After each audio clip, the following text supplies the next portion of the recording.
Good morning friend, आज है 23 जून 2025 और इस दिन जितनी भी इंपॉर्टेंट करंट अफेयर होने वाली हैं उसके निचोड़ को इन टॉप 10 करंट अफेयर में शामिल किया गया है।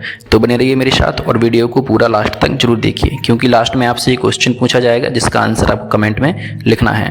और साथ ही आप इसकी PDF को कमेंट में जाकर डाउनलोड कर लीजिए, जहाँ पर मैंने इसकी लिंक पिन कर दी है। तो चलिए आज की वीडियो स्टार्ट करते हैं।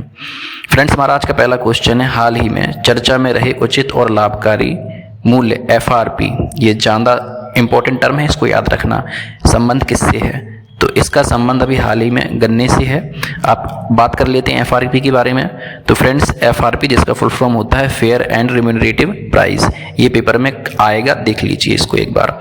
जैसे उचित समर्थन मूल्य होता है कुछ फसलों के लिए, ऐसे ही FRP गन्ने के लिए घोषित किया जाता है। आपको ये याद रखना है। यह वह न्यूनतम मूल्य है जो चीनी मिलों को किसानों से गन्ना खरीदने के लिए देना अनिवार्य होता है। यानी कि आप इस कीमत से नीचे किसानों से गन्ना नहीं खरीद सकते, जिससे किसानों को शोषण से बचाया जा सके, इसका मुख्य उद्देश्य है।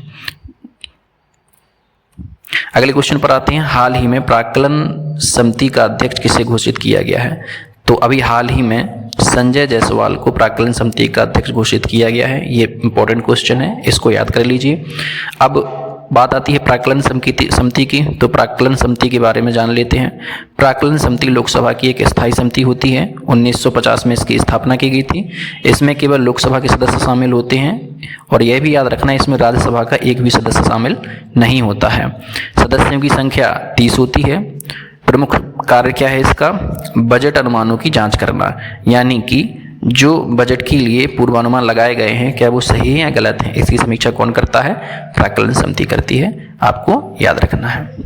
चलिए अगले क्वेश्चन पर आते हैं। हमारा अगला क्वेश्चन है, हाल ही में चर्चा में रही मार्टिन स्कॉर्सेज़ की डॉक्यूमेंट्री LDS, यानी कि एल्डीज अ न्यू स्टोरी, इसका संबंध किससे है?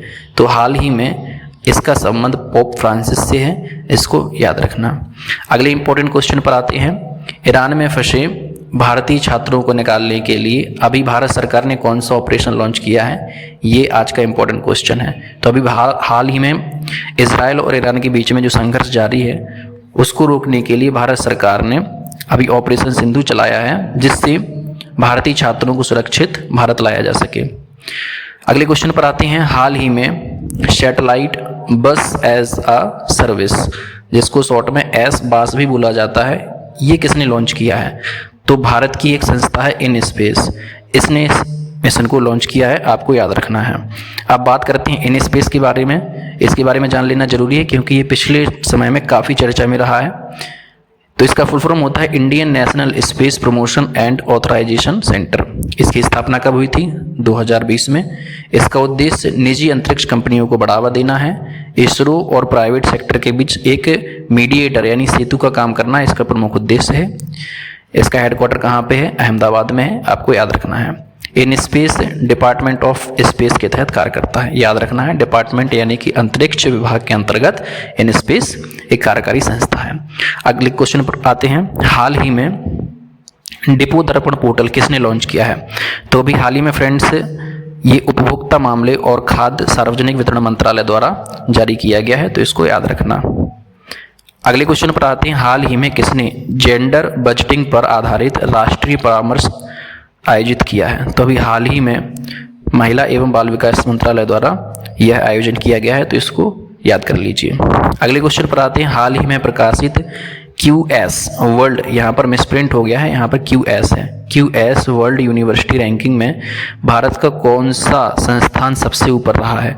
तो अभी हाल ही में IIT दिल्ली ने प्रथम स्थान प्राप्त किया है, तो आप इसको याद कर लीजिए।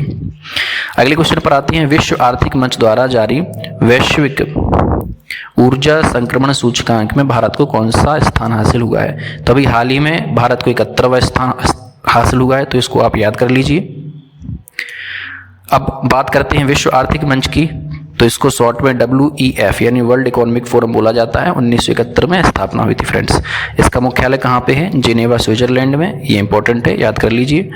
WEF हर साल दावोस स्विट्जरलैंड में वार्षिक बैठक का आयोजन करता है, इसको याद करना है। इसका प्रमुख उद्देश्य वैश्विक आर्थिक सहयोग और नीति संवाद को बढ़ावा देना है। भारत सहित कई देश में सार्वजनिक व निजी क्षेत्र के नेताओं के साथ भाग लेना इसका भी प्रमुख उद्देश्य है। अगले क्वेश्चन पर आते हैं। हाल ही में श्री राम बहादुर राय को किस क्षेत्र के लिए उत्कृष्ट सेवा हेतु पद्म विभूषण सम्मान दिया गया है? तो अभी हाल ही में ये राम बहादुर राय हैं, इनका संबंध पत्रकारिता से है, तो याद कर लीजिए।